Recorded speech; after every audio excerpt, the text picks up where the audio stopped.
So you can see for yourself how many pieces of thread this cup was able to accommodate with extra spaces as well. So you're welcome back to the channel. Today I want to teach you all how to go about the making of a standard 3-part corset that is fully cupped. So this is a custom bra cup that you as a tailor should know how to do, not just the regular one. It is double padded, which can actually hold firm your boobs no matter how big it is, so long as you make use of your accurate measurements. It is 100% beginners friendly. And with all that being said, let's get started and do not skip any part of this tutorial.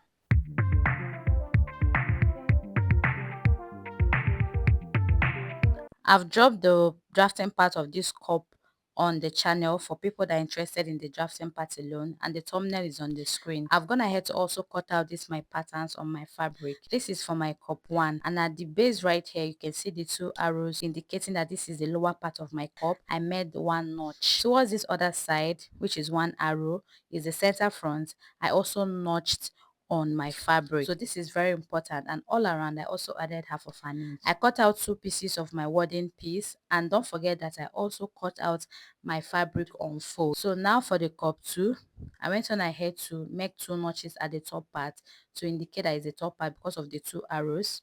Towards this side, which is the center front, I made 3 arrows there, and I also have 3 notches. Then towards this other side, I'll be joined to my cup 3. I just made 1 arrow and 1 notch. I also cut out 2 pieces of my wadding for this, and you can see that I labeled this as well up, and I made arrows for the other side. It is very necessary. Then this is my cup 3. For the top part, I made 2 notches indicating that is the upper part, and then for the wadding piece, I have 2 of these. My fabric is also 2.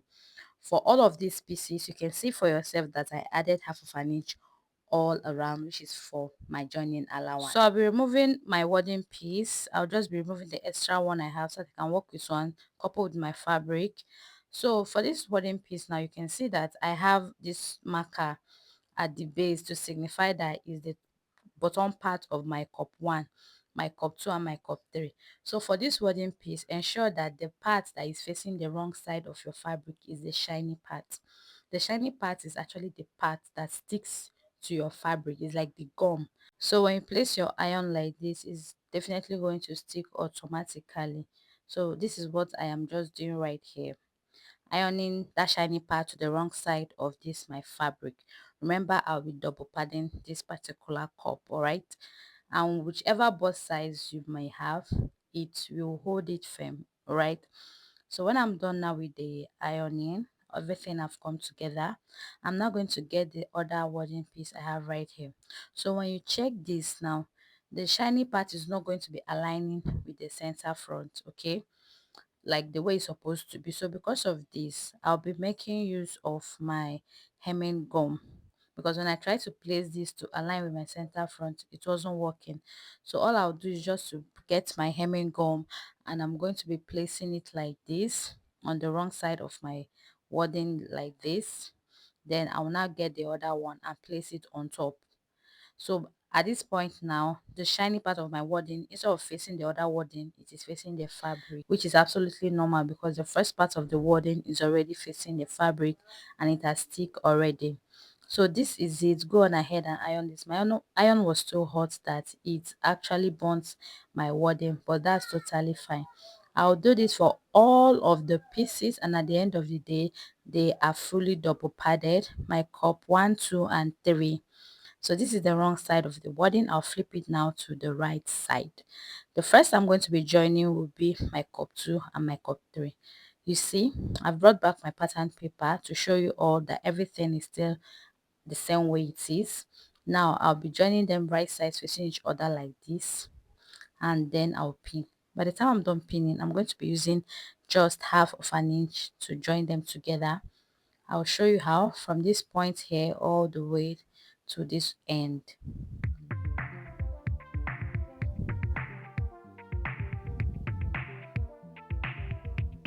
So I'll take you to my sewing machine so that we can do this together.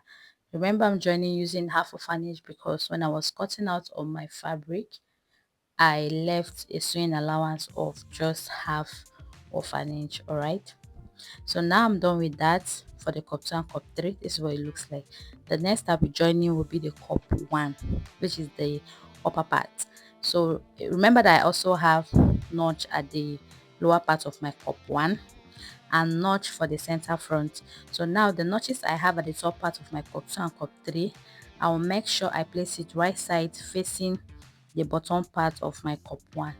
If my explanation is not that clear, what I'm doing here is very clear.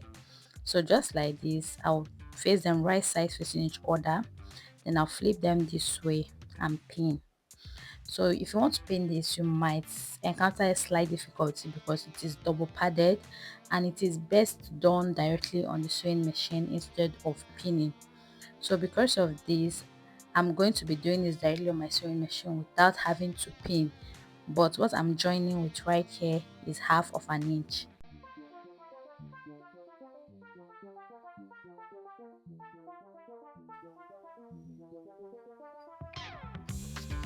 So using that as my guide, this half of an inch I marked here already. Make sure you open your seam, that's the joints you have for the cup 2 and 3. Make sure you open it just the way I've been trying to right here.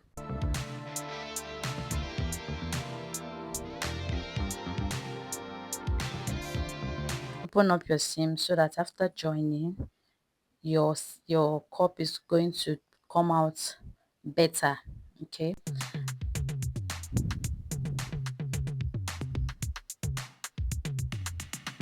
so when you're sewing this, you're going to be realizing that it is not going to be straight, it's going to be going in a slight curve way. It is totally normal and it is totally fine because that is the shape or the way it is.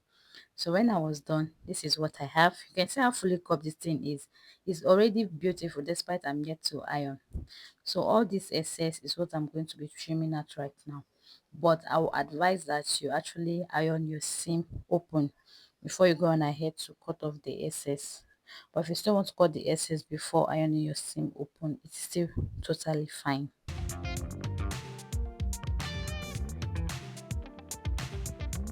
After trimming off all this excess I have, this is what it looks like. So I'll do the same thing for my lining piece. Remember, I didn't pad my lining piece. Some people do, but I don't, especially when I double pad the main cup area.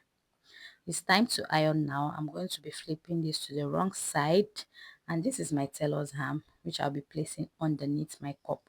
Now I'll be sprinkling water on this my cup, then I'll use my iron to give this a very good press, making sure that everything flattens very well, especially on this part where I trimmed off. So if you actually iron your seam open before trimming off, it is fine. If you still do it this way, it is fine, but I prefer ironing the seam open first before trimming off the excess. Whichever way is still okay. I'll give this a very good press, then I flipped it to the right side. I also poured water and I continue ironing this till everything came out better. This is what it looks like right here, and I've also done the same thing for my lining piece. You can decide to use your lining to turn it up and it will still come out very nice. Thank you all so much for watching. I hope to see you all in my next one. Have a lovely time ahead of you. Bye.